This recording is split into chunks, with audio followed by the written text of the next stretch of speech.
For the kitchen you don't really need anything more than a 4 by 8, not 6, 8. It's all you need, because then you can fit a butcher's table and a stove, electric, fueled, whatever you want. I go with electric. That's all you need. This is your kitchen. It works. Your people will not like it though, because it's too cramped. Make it a little bit bigger. Let's say 7? 7 by 8? Don't really need anything more than that. Don't waste resources. Don't waste resources on a building that's never going to need to be any bigger than this. Also, for cleanliness sake, build a floor. This is one of the rooms that the cleanliness is a big factor in, because if it's dirty, if you make food in a dirty kitchen, you run the risk of getting food poisoning. And if you want your people to be more comfortable, give them a chair or a stool to save resources. There you go, that's the kitchen finished. But that's not all you need. You need more. You need a freezer and a place to sit and eat. So we're gonna start with the freezer because that's super simple. Build an airlock, like so. This is because the freezer is going to be freezing, and if you just have a door directly into the freezer, it's gonna let out a lot of cold. It helps you save power. Freezer doesn't need to be huge. This is fine. That's a kitchen, freezer, and now for the dining room. You don't need a dining room, it looks nice, it makes them a little bit more happy, and this game is all about keeping your little dudes happy.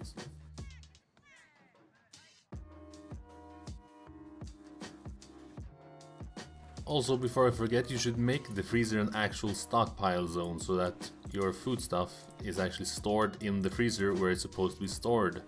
So for that, just click clear all to make it a little bit more simple. Click foods, that's basically what you want in the freezer. And if you want, medicine and drugs, if you're that kind of person. Okay, so the groundwork is done for the dining room, but what you need something to dine on. We're just going to go with the standard 2x2 table. Since I only have three people in here, don't need a lot more. Table, dining chair. Right, so while they finish up the chairs and tables and stuff, we're gonna look at some growing zones, because you also need to produce food to eat food. Let us make 3 4x4 areas, where 1 is potatoes, 1 is rice, and 1 is corn. Rice takes 3 days to grow. Potatoes takes a little bit longer, takes actually twice as long, gives a little bit more food. And then lastly you have the corn, takes 11.3 days to grow, but gives you a lot of food. So here we go, we have a food supply chain. We have food growth, we have food processing, we have food storage, and we have a place to eat the food. But I said earlier that it was fully functional. It's not, you can see this. It needs power. And the freezer at least needs power. So how do you get power? I suggest you build wind turbines, and you see the white area here? This is the area that can't be blocked by trees, buildings, mountains, because then they won't produce as much wind energy. What you can do, however, is build them over your growing zones. So if you build them like this, one there, and a solar generator, which funnily enough doesn't block the turbine from generating wind power. Build them like this, power conduit to connect them, and you need some batteries to store your energy. For that you need a small steel or stone construction. You could build them into the mountains if you wanted to, but I suggest that you do not build them into wooden structures, because they have a tendency to explode or catch fire and burn your whole thing down. Build them in steel or stone. And what you want to fit in here, battery, like so. So what you want for the battery room is, this fits 1, and then 1 space in the middle, and 1 more, and then wall. So that's 1, 2, yeah, and then the space between, and then 1, 2, and a last wall. There we go, and now you can see that you can fit 4 batteries in here.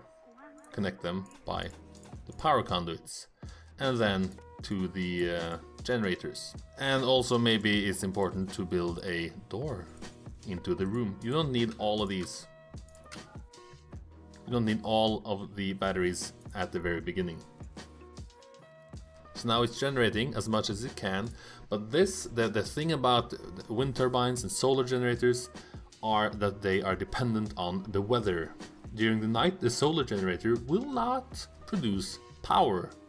If you want a constant stream of power, you build generators, but that means that you need wood. I don't like to do that, so I build this setup. And the last tip for the battery room is to build a vent, because if this explodes, it gets hot in here, and your little dudes need to go in here and put out the fires, and if it's like 500 degrees Celsius in here, they're going to get burnt just by the air, so build a vent. Alright, so for the freezer you need a cooler. Just make sure that the red square is outside and the blue square is inside. Blue is cooling, red is heating. And then you need power conduits. I suggest that you build them through the walls, because they look a little bit ugly. See, beauty -2, and if they're inside the walls, doesn't matter, no one can see them, they're all happy anyway. Out of sight, out of mind. There you go, you got power to your stove and your cooler, and I suggest that you put it below freezing, just a little bit below. Because it doesn't matter if the food's frozen or just refrigerated, but if it's frozen, it keeps forever. If it's refrigerated, it keeps longer than if it's not refrigerated. So there you go, that's all you need for the food supply chain. You need a kitchen, a freezer, some growing zones, and you need power generation to fuel the cooler and the stove. Keeps food longer, makes food faster, and the dining room. It's optional, but I suggest that you do it, because it makes them a little bit more happy, and it looks cleaner, it looks better, and they get a little bit of a mood boost. So thank you very much for watching. I've been Big Huge Nerd Man Bruce, the large mammalian dude boy. This is the kitchen. Remember that in Rimworld, it's all about customization. This is just one thing you can do to make a functioning kitchen and food supply chain. You do whatever you want. I'm not here to judge you. I just want you to be happy. I will see you next time. Bye bye.